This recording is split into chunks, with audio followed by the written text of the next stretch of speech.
there was also, when I was at the symphony last night, there was a chorus for the second half, and that was basically all they did was go, Oh God. oh, occasionally.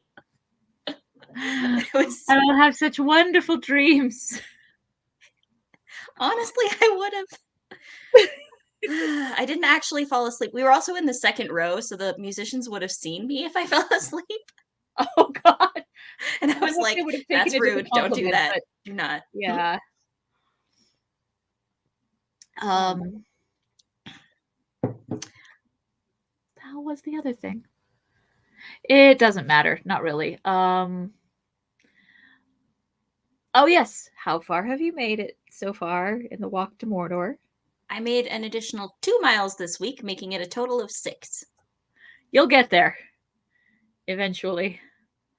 I've Look, we all know I'm not in a hurry, but also, um, I don't want to call you out, but can I ask if your total includes when you do this? Yeah, but I don't do that as much as you seem to think. And our heroes spend plenty of time on ponies and in boats. So to actually walk the entire 900 some odd miles would be incorrect. This is me doing the boat thing. Sure, sure. But no, I did. I made it to Woodhall, and I have a Fitbit, so I check it at the end of every week. That's all. Hmm. Um, on Saturday night, it's like, this is how much distance you made this week and what days you exercised, and it's never terribly impressive, but it does add up. If I were doing it in a I, straight line, it would have only taken me 2 weeks to get as far as the hobbits did in 2 days. well, you are also doing other things. And I would like to point out in my own defense, I do not have a Fitbit, so my distance is only the distances that I have deliberately traveled. It doesn't count like walking around places that I can't measure the distance. Right? Yeah, no, I can get a couple good miles in just walking around the house and doing stuff. Oh, in addition to the sink, we also replaced the toilet seat in the main bathroom. It wasn't Hmm. like broken, but the paint was beginning to craze. Like it's just getting old. I'm like, no one wants to sit on crazed paint. Crazed is just not a word you want in anywhere in the vicinity of a toilet. Indeed. Mm. And I haven't gotten any more art done than what I showed you guys. I feel like I'm going to keep like refining my method, and then the first ones will look stupid compared to the last ones. And that's just going to have to be okay. I mean, that's a long-term project for you. It's yeah, right? Um yeah, I feel like it did pretty well keeping the elementals consistent. It just started taking me less time to get it done. Yeah, but the elementals were they weren't a new style, whereas trying to do the like travel posters is a different style than you often use. Hello, cat. Totally different. And I have decided with sadness that I can't do any human figures. I just want interiors and landscapes and no figures, possibly a hand holding a pint of beer for Brie or something, but not no faces. And that means that when I do, I'll be working on Tom Bombadil's house tonight, and I think what I'm just gonna do to make it recognizable to us is just draw a bunch of bowls of water lilies in front of a fireplace. That Yeah. is what we'll do.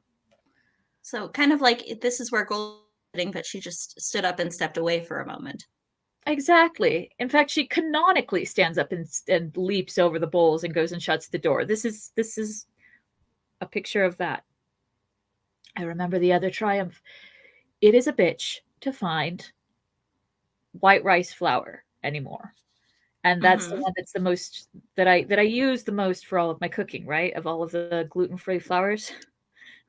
I've got Yes. 9 different kinds. I run through the white rice flour so quickly. And none of the main grocery stores have it. And I've been saying for a while I just want to go to like a local Indian grocer or something, and the one that's actually local has been closed down to do a remodel and extend. It's great. It's like they'll be back, but meanwhile, we found another a place called Adams Indian Market, and we went up there. And how how often do you go to Indian markets? Not as often as I would like to, but I've definitely been. They're so great. There's 20 different brands of white rice flour, in addition to the fact that the whole place smells like incense and they're playing Hindi music, and Mhm. and and there's tea that you can't get anywhere else, and you could get bags of cardamom pods like this, and it's like everything. We haven't had orange flower water in the house for months, which has been painful, Mhm. and now we do. Lovely. Yeah, and you Cat. can get freaking masala flavored ramen, and I'm just like, oh, why don't we come here all the time? So yeah, win. Got the white rice flour, made fritzel fries tonight to celebrate. Lovely. Yeah. I was thinking at some point, if you ever come up here for dinner, I should take you to my favorite Indian place because they make dosa, which is like a crepe, but it's with rice and lentil flour, so there's no gluten. Yeah, please. That would Mhm. be lovely. I made myself a crepe using a Domata, I think, brand, just 1-to-1 baking flour. It was okay, but it was a little off. It always is. Yeah. The cat is being an extremely persistent rabble rouser. Like you can't see her, but she's been all over the table behind the computer. But she does pass in front periodically. You are rousing that rabble. Normally, when we podcast, she just goes to sleep. Maybe I she's don't know just what's trying to got her. find a good Excuse spot me. to sleep. Well, she's only got like 3 spots where she sleeps, so, and none of them are on the table, ma'am. You do not sleep on the table. You could sleep on a chair. I got dining chairs. That's why I'm at a slightly different angle. Nice. You are, It only aren't took you? 2 years. What are you? Why are you greasy? I ask myself these questions all the time. Mm. Actually, not really, but I have been a little bit because I got a vintage sewing machine and then I'm trying to like clean out and refurbish, and so Nice. there's so much grease. It's so satisfying because it's like calcified in there, so it's chunky and it's just you get to and I dig it. I've been using the Nerdy Crafter sculpting tools to dig it out because that's what I used my Nerdy Crafter like the fondant tool today to do the silicone on the back of the counter. it's really helpful, and like one of the gears is made of like kind of like a resin fiber thing. It's not metal, so you can't use metal to clean it. Right. So the website I was getting instructions from was like, I use one of these silicone sculpting tools, and I was like, I have those. Awesome. Yeah. Yes, it's great. Oh, okay. I may actually ask you for some help making some missing parts. They're not like mechanical parts, but like the spool pins missing on top. Right. And And so I'm we've got like, the that resin printer. exactly. You've got the resin printer, and I could also I was thinking I could make a mold of the shape that it needs to be, and then um we could cast some resin for it. I bought myself some silicone to make molds of the animals that would have like fewer bubbles and things in fewer imperfections in the mold. And I started making the molds like these. This Mm-hmm. These tarf, right? I got a bunch of them built like that, and then I poured the silicone, and there was enough for 3. So, I oh need dear. to rethink my strategy. Yeah. Because I can't. And they're the bottles of like that you get at art supply stores and things, and I'm like, I need bigger, and I need cheaper. You need an Evan and Caitlin amount. Or a Peter Brown amount, or really, I need a YouTuber amount of resin is what it comes down to. Yeah. Oh. But all right. I have yet to make a full-length YouTube video this year, so I don't know that I'm one of those again yet. Not a biggie. La la la la la.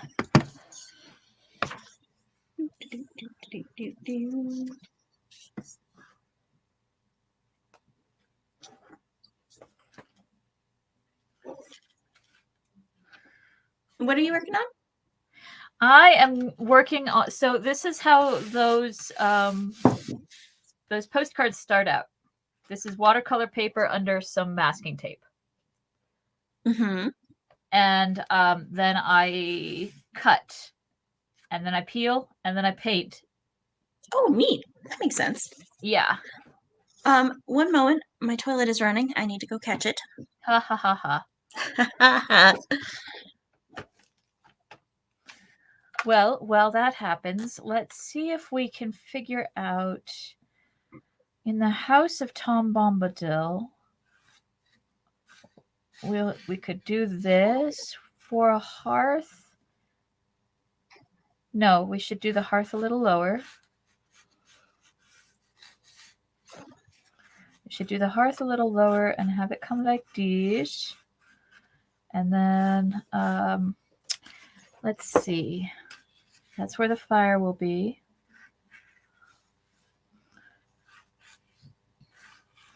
It's hard to make sure that you make sure the bowls feel like they're getting closer to you, not quite like that. Do, do, do, do. And then we do a big one. And then we do kind of like that. Maybe. Keeping the shapes as simple as possible because this is already looking like a bitch to cut out. I would say maybe fewer bowls. No. Don't. Okay. No suggestions. I'll just start reading. Thank you. I love you. I love you too. All right, they're about to turn aside from the path, and they just drank some water. The riverbed was now some way below the path. They scrambled down to it and began to cross it. To their surprise, they came upon dark pools fed by threads of water trickling down from some source higher up in the valley. Upon its outer marges, yeah, right? Like words no one uses ever. Under the westward mountains, Mordor was a dying land, but it was not yet dead. And here things still grew, harsh, twisted, bitter, struggling for life. Funny, that's what my dating profile says. Aww. Just kidding. So sad. So sad. In the glens of the Morgai on the other side of the valley, low, scrubby trees lurked and clung.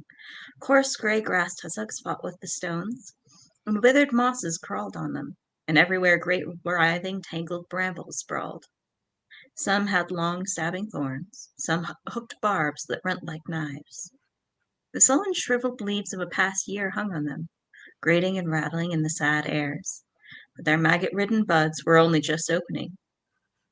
Flies, dun or gray or black, marked like orcs with a red eye-shaped blotch, buzzed and stung, and above the briar thickets clouds of hungry midges danced and reeled. What kind of egotistical person do you have to be to make sure that even the flies in your territory have your logo on them? Right?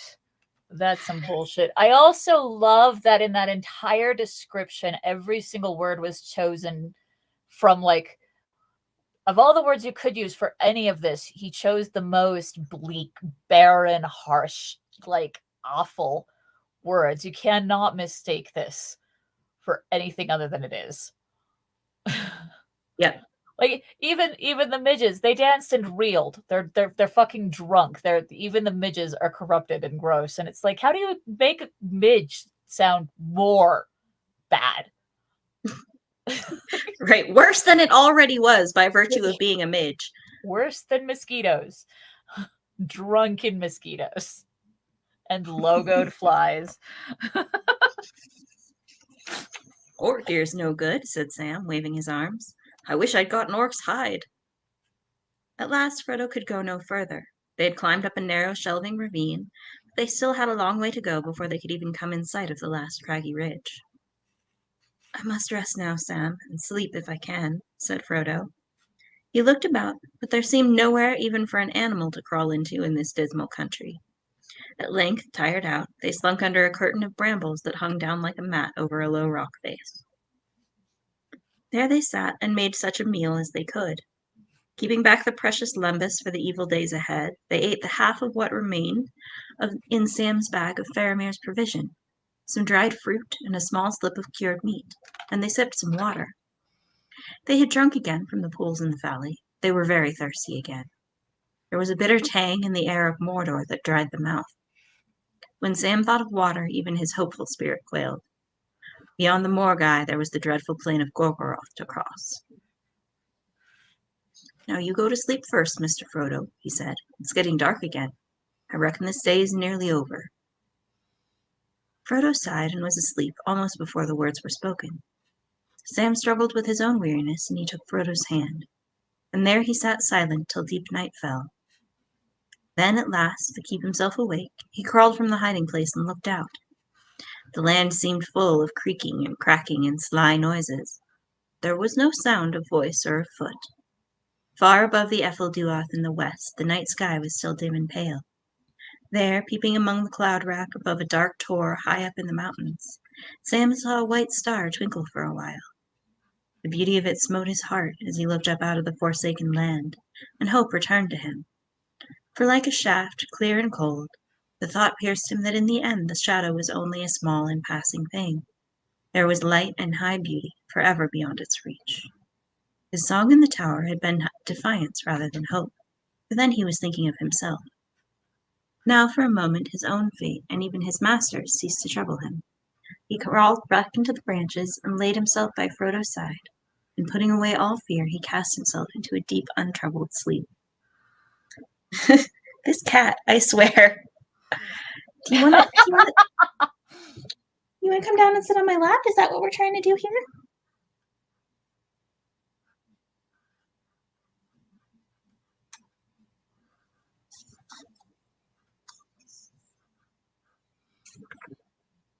There we go.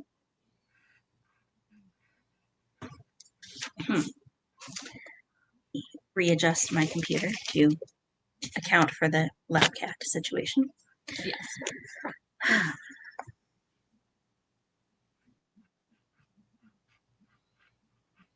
He crawled. Okay, I think I said already. Putting away all fear, he cast himself into a deep, untroubled sleep. Yep. They woke together, hand in hand. Sam was almost fresh, ready for another day, but Frodo sighed. His sleep had been uneasy, full of dreams of fire, and waking brought him no comfort. Still, his sleep had not been without all healing virtue. He was stronger, more able to bear his burden one stage further. They did not know the time, nor how long they had slept. But after a morsel of food and a sip of water, they went on up the ravine, until it ended in a sharp slope of screes and sliding stones. There the last living things gave up their struggle. The tops of the Morgai were grassless, bare, jagged, barren as a slate. After much wandering and search, they found a way that they could climb, and with the last 100 feet of clawing scramble, they were up. Thinking about how tall 100 feet is to a hobbit. Right? Good So much work. They came to a cleft between two dark crags, and passing through, found themselves on the very end of the last fence of Mordor. Below them, at the bottom of a fall of some 1,500 feet, lay the inner plain, stretching away into a formless gloom beyond their sight. The wind of the world blew now into the west, and the great clouds were lifted high, floating away eastward. Oh, blew now from the west, sorry. and the great clouds were lifted high, floating away eastward, but still only a grey light came to the dreary fields of Gorgoroth. There smokes trailed on the ground and lurked in hollows, and fumes leaked from fissures in the earth. Still far away, 40 miles at least, they saw Mount Doom, its feet founded in ashen ruin, its huge cone rising to a great height, where its reeking head was swathed in cloud. Its fires were now dimmed, and it stood in smoldering slumber, as threatening and dangerous as a sleeping beast. Behind it there hung a vast shadow, ominous as a thundercloud, the Vales of Barad-dûr, that was reared far away upon a long spur of the Ashen Mountains thrust down from the north. Dark power was deep in thought, and the eye turned inward, pondering tidings of doubt and danger, a bright sword, and a stern and kingly face it saw. And for a while it gave little thought to other things, and all its great stronghold, gate on gate, tower on tower, was wrapped in a brooding gloom. Frodo and Sam gazed out in mingled loathing and wonder on this hateful land. Between them and the smoking mountain, and about it north and south, all seemed ruinous and dead, a desert burned and choked. They wondered how the lord of this realm maintained and fed his slaves and his armies. Yet armies he had. As far as their eyes could reach along the skirts of the Morgai and away southward, there were camps, some of tents, some ordered like small towns. One of the largest of these was right below them. Barely a mile out into the plain it clustered like some huge nest of insects, straight dreary huts, and long low drab buildings. About it the ground was busy with folk going to and fro. A wide road ran from its southeast to join the Morgul Way, and along it many lines of small black shapes were hurrying. "I don't like the look of things at all," said Sam. "Pretty hopeless, I call it. Saving that where there's such a lot of folk, there must be wells or water, not to mention food. And these are men, not orcs, or my eyes are all wrong." Neither he nor Frodo knew anything of the great slave-worked fields away south in this wide realm, beyond the fumes of the mountain by the dark, sad waters of Lake Nurnen, nor of the great roads that ran away east and south to tributary lands, from which the soldiers of the tower brought long wagon trains of goods and booty and fresh slaves. Booty. Booty. Here in the northward regions were the mines and forges, and the musterings of long-planned war. And here the dark power, moving its armies like pieces on the board, was gathering them together. Its first moves, the first feelers of its strength, had been checked upon its western line, southward and northward. For the moment it withdrew them, brought up new forces, massing them about Cirith Gorgor for an avenging stroke. And if it had also been its purpose to defend the mountain against all approach, it could scarcely have done more. "Well," Sam went on, "whatever they have to eat and drink, we can't get it. There's no way down that I can see, and we couldn't cross all that open country crawling with enemies, even if we did get down." "Still we shall have to try," said Frodo. "It's no worse than I expected. I never hoped to get across. Can't see any hope of it now, but I've still got to do the best I can. At present, that is to avoid being captured as long as possible. So we must still go northwards, I think. See what it is like where the open plain is narrower." "I guess what it'll be like," said Sam. "Where it's narrower, the orcs and men will just be packed closer. You'll see, Mr. Frodo." "I dare say I shall, if we ever get so far," said Frodo, and turned away. They soon found that it was impossible. He's like, "Yep." Both of them are just looking at it like, wow. Yep. We are. This sucks. We're definitely going to die. All right, let's keep going. Let's go.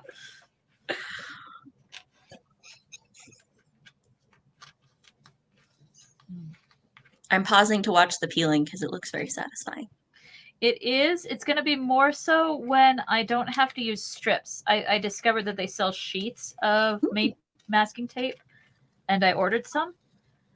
So, like, the places where the tape overlaps is really thick, and I can't get them cut right. Mm-hmm. But yeah. And I always save it in case I want to cover that up to do the other stuff that is adjacent. A smart plan. Yes. Thank you. All right, let's see. Hmm. They soon found that it was impossible to make their way along the crest of the Morgai or anywhere along its higher levels, pathless as they were, and scored with deep gills. In the end, they were forced to go back down the ravine that they had climbed and seek for a way along the valley. It was rough going, for they dared not cross over to the path on the westward side. After a mile or more they saw, huddled in a hollow at the cliff's foot, the orc hold that they had guessed was near at hand, a wall and a cluster of stone huts set about the dark mouth of the cave. There was no movement to be seen, but the hobbits crept by cautiously, keeping as much as they could to the thorn brakes that grew thickly at this point along both sides of the old watercourse. They went 2 or 3 miles further, and the orc hold was hidden from sight behind them, but they had hardly begun to breathe more freely again when harsh and loud they heard orc voices. Quickly they slunk out of sight behind a brown and stunted bush. The voices drew nearer. Presently 2 orcs came into view. One was clad in ragged brown and was armed with a bow of horn. It was of a small breed, black-skinned, with wide and snuffling nostrils, evidently a tracker of some kind. The other was a big fighting orc, like those of Shagrat's company, bearing the token of the eye. He also had a bow at his back and carried a short, broad-headed spear. As usual, they were quarreling, and being of different breeds, they used the common speech after their fashion. Hardly 20 paces from where the hobbits lurked, the small orc stopped. Nah, it snarled. I'm going home. It pointed across the valley to the orc hold. No good wearing my nose out on stones any more. There's not a trace left, I say. Lost the scent through giving way to you. It went up in the hills, not along the valley, I tell you. Not much use, are you, you little snufflers, said the big orc. Reckon eyes are better than your snotty noses. Then what have you seen with them? Snarled the other. Garn, you don't even know what you're looking for.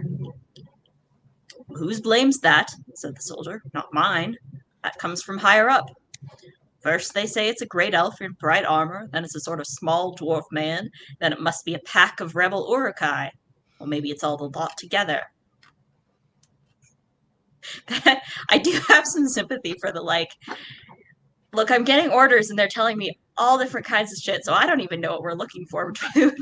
I don't fucking know. And then if you ask questions, they just fucking kill you, so...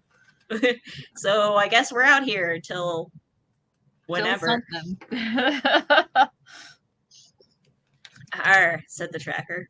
They've lost their heads, that's what it is. Some of the bosses are going to lose their skins too, I guess, if what I hear is true. Tower raided and all, and hundreds of your lads done in and prisoner got away.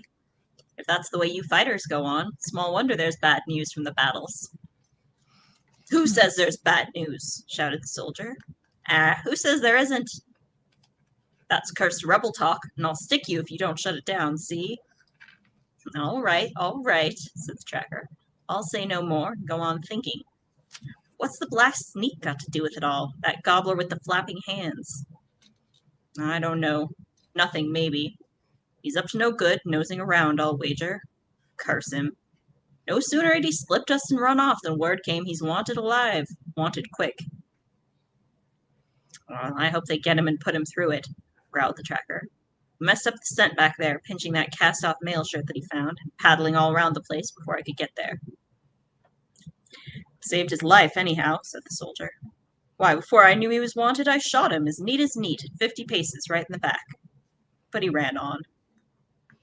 Garn, said the... You missed him, said the tracker. First you shoot wild, then you run too slow, and then you send for the poor trackers. I've had enough of you. He loped off.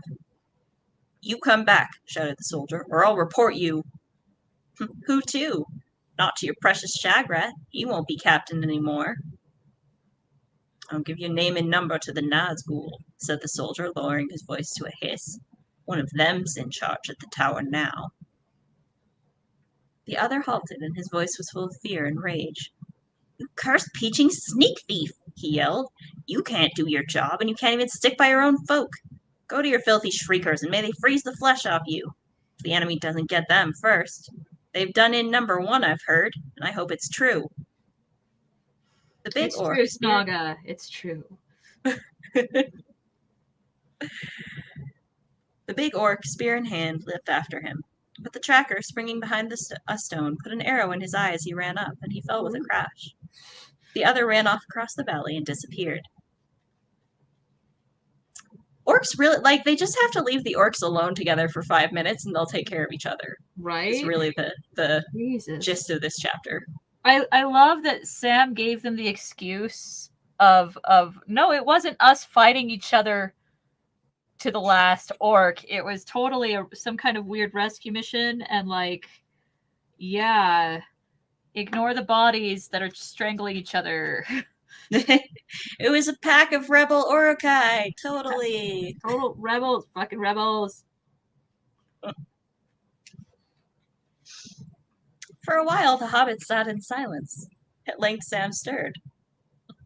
Well, I call that neat as neat, he said. If this nice friendliness would spread about in Mordor, half our trouble would be over. See? Yep. You got ruled. I did. Quietly, Sam, Frodo whispered. There may be others about. We've evidently had a very narrow escape. The hunt was hotter on our tracks than we guessed. But that is the spirit of Mordor, Sam, and it has spread to every corner of it. Orcs have always behaved like that, so all tales say when they are on their own. But you can't get much hope out of it. They hate us far more, all together and all the time. If those two had seen us, they would have dropped all their quarrel until we were dead. Then they would have killed each other. Then they would have killed each other. But it wouldn't have really been helpful at that point. Right. There was another long silence. Sam broke it again, but with a whisper this time. Did you hear what they said about that gobbler, Mr. Frodo?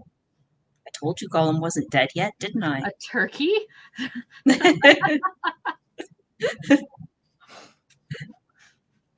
I'm just suddenly reminded, have I told you the story of the nearest I have ever come to causing some sort of brawl at work? No, what happened? Back when I worked at Trader Joe's, I had a coworker who was fingernails on a chalkboard.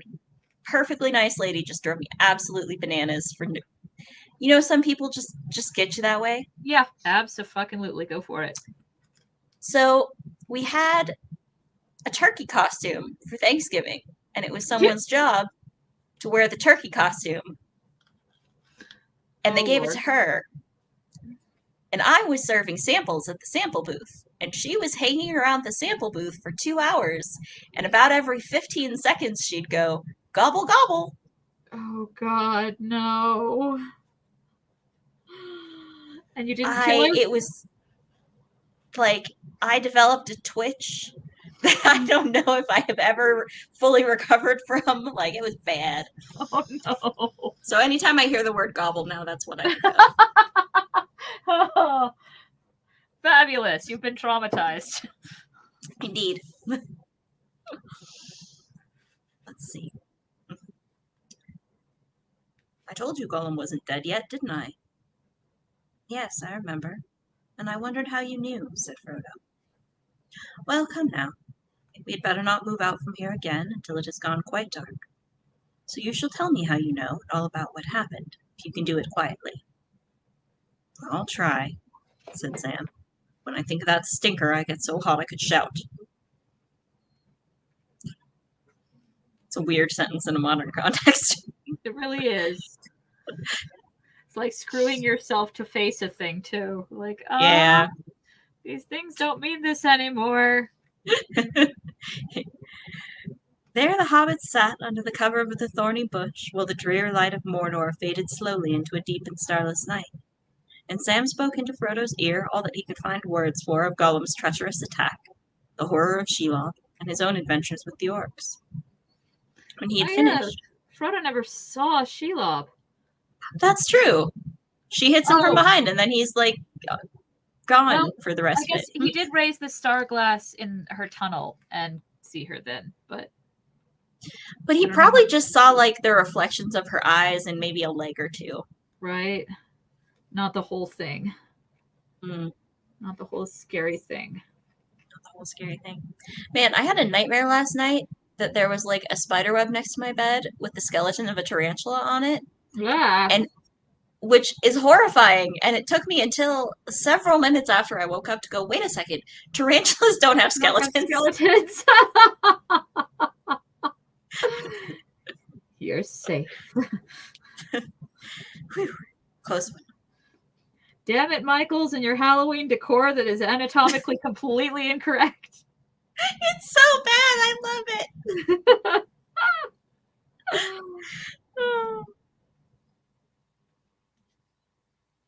All right. Let's see. When he had finished, Frodo said nothing, but took Sam's hand and pressed it. At length he stirred. Well, I suppose we must be going on again, he said. I wonder how long it will be before we really are caught, and all that toiling and all the toiling and the slinking will be over, and in vain.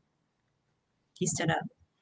It's dark. We cannot use the lady's glass. Keep it safe for me, Sam. I have nowhere to keep it now, except in my hand. I shall need both hands in the blind night. Sting I give to you. I have got an orc blade, but I do not think it will be my part to strike any blow again. Again, when has he struck a blow so far? Has he not struck any blows?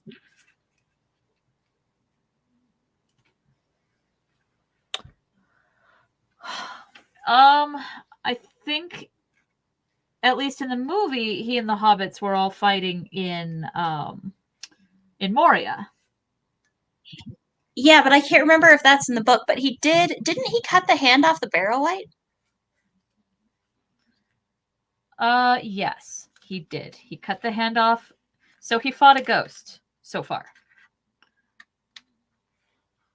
Well, that's all any of us can truly say. I don't know what that means. Right. Any hoodle. Let's see. He has struck one blow. It was at the very beginning. It was difficult and dangerous moving in the night in the pathless land, but slowly and with much stumbling the two hobbits toiled on, hour by hour, northward, along the eastern edge of the stony valley. When a grey light crept back over the western heights, long after day had opened in the lands beyond, they went into hiding again and slept a little, turn by turn. In his times of waking, Sam was busy with thoughts of food. At last, when Frodo roused himself and spoke of eating and making ready for yet another effort, he asked the question that was troubling him most. Begging your pardon, Mr. Frodo, he said, but have you any notion how far there is still to go? No, not any clear notion, Sam, Frodo answered. In Rivendell, before I set out, I was shown a map of Mordor that was made before the enemy came back here, but I only remember it vaguely.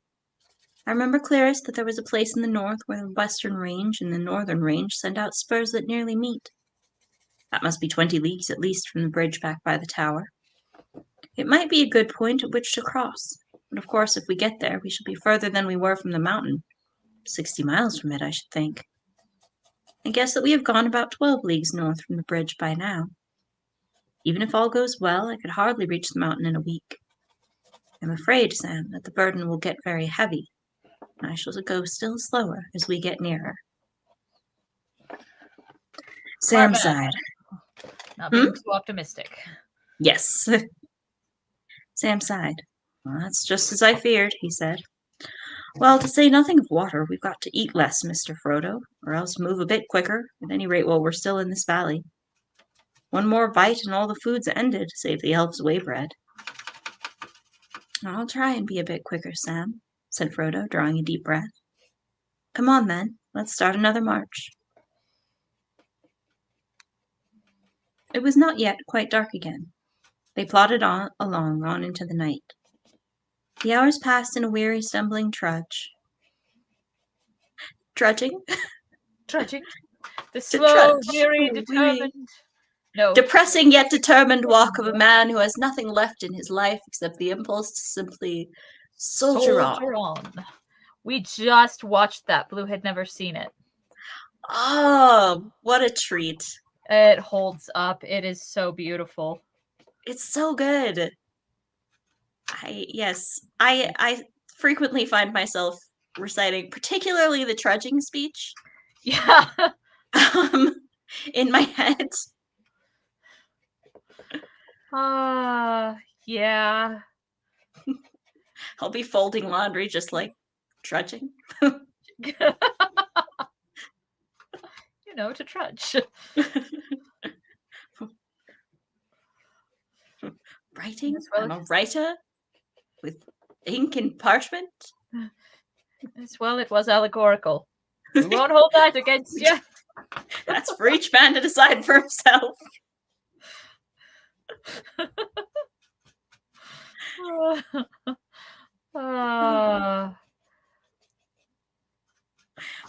Good stuff. Good stuff. Okay. Anyways, they were trudging. They were. At the first hint of gray light under the skirts of the canopy of shadow, they hid themselves again in a dark hollow under an overhanging stone. Slowly the light grew until it was clearer than it yet had been. A strong wind from the west was now driving the fumes of Mordor from the upper airs. Before long, the hobbits could make out the shape of the land for some miles about them. The trough between the mountains and the Morgai had steadily dwindled as it climbed upwards, and the inner ridge was now no more than a shelf in the steep faces of the Ephel Duach. But to the east it fell as sheerly as ever down into Gorgoroth. Ahead the watercourse came to an end in broken steps of rock, for out from the main range there sprung a high barren spur thrusting eastward like a wall. To meet it there stretched out from the grey and misty northern range of Ered Lithwy a long jutting arm, and between the ends there was a narrow gap, Carach Angren, the Eisenmouth, beyond which lay the deep dale of Udun. In that dale, behind the Moranon, were the tunnels and deep armories that the servants of Mordor had made for the defense of the Black Gate of their land. And there now their lord was gathering in haste great forces to meet the onslaught of the captains of the West. Upon the outthrust spurs, forts and towers were built, and watchfires burned, and all across the gap an earth wall had been raised and a deep trench dug that could be crossed only by a single bridge. A few miles north, high up in the angle where the western spur branched away from the main range, stood the old castle of Durthang, now one of the many orkholds that clustered about the Dale of Udun. A road, already visible in the growing light, came winding down from it, until only a mile or two from where the hobbits lay it turned east and ran along a shelf cut in the side of the spur, and so went down into the plain and onto the Eisenmouth. To the hobbits, as they looked out, it seemed that all their journey north had been useless.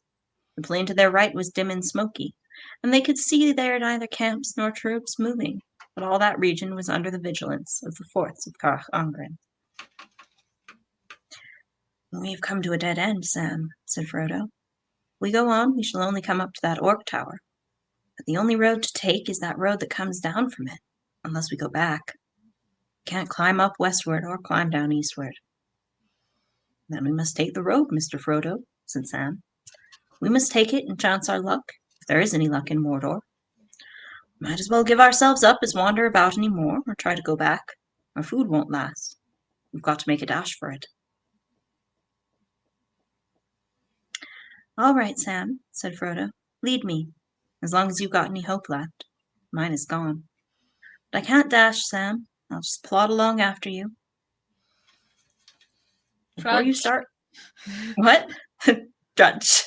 Drudge.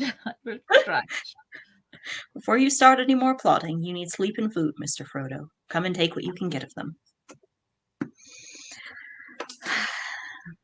It's an interesting question, actually. Was I robbed?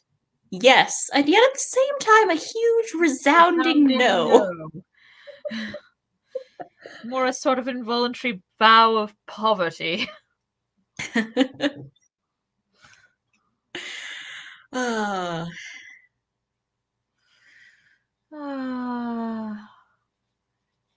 Yeah, I think I've gotten to where I like Jocelyn's outfits, and that was a big step. I liked them a lot more once I realized that a lot of it actually was historically based. Like that weird pointy hat she wears, that comes straight from a historical fashion illustration. Right? And the stuff that isn't historical isn't it isn't a bait and switch. The entire movie is anachronistic. They open with anachronism. So it's like if you're expecting historical accuracy, that's on you. Like they diegetically saying "We will rock you." That's not an 11th century song. Although it sure would be if someone had written it in the 11th century. It's so awesome. I feel like, oh, and I hadn't seen it. It had been so many years. Our TV is huge and HD now, and even when the costumes are historically irrelevant, they're fucking amazing. Like the hand stitching and the weathering on the little collars and the fabric, the fucking canvas fabric that Roland whips up into a very serviceable tunic in less than 4 hours, which I've tried to do that before. It fucking sucks. And you weren't even hand sewing. Right? No, definitely not. So yeah, Roland's a superhero on that front, but all of the fabrics are so good, and the armor they're all individually armored, and I'm like, it's a pleasure to watch. It really, really is. And then if you're listening to how Adamar is written, he's a very one-dimensional villain, but Rufus Sewell with his twitching eyelid and there's a point where I'm like, I'm pretty sure he just realized he's in love with Sir Auric and he'll never be able to do anything about it. Okay, here's the thing. I wanted to read that fan fiction and I went looking for it and no one has written it. The fan fictions on AO3 are almost all about Chaucer and Watt. Okay, they're adorable. They're adorable, but I'm like, how did you have Rufus Sewell and Heath Ledger and nobody went? And in the dance, when he's watching the dance, at first he's like, this sucks. And then he's watching, and he's only watching Heath. And eventually he's like, he gets this, how would you even, not shocked, but like,